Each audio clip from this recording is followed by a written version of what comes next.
ఎలాగైనా నేను నిన్ను మార్చుకుంటానక్క. నువ్వు ఇలా ఉండకూడదు. మన ఫ్యామిలీ ఎప్పటికీ బాగుపడదు.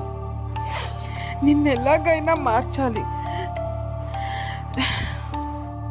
ఎలాగైనా నేను నిన్ను మార్చుకుంటానక్క. నువ్వు మారాలి, మారి తీరాలక్క. నువ్వంటే నాకెంత ఇష్టమో నువ్వు తెలుసుకోవాలి. నేను నిన్ను మారేలా చేస్తా. నా ప్రేమతో నేను నిన్ను మార్చుకుంటానక్క. నేను నిన్ను మార్చుకుంటాను. అసలు అక్క నా మీద ఇంత ద్వేషం పెంచుకోవడానికి రీజన్ ఏంటి? చిన్నప్పుడు మేమిద్దరం బాగుండే వాళ్ళమని అమ్మ చెప్పింది.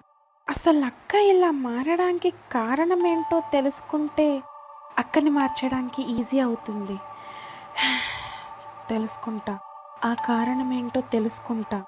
నిన్ను నాకు దూరం చేసిన ఆ కారణం ఏంటో నేను ఖచ్చితంగా తెలుసుకుంటానక్క.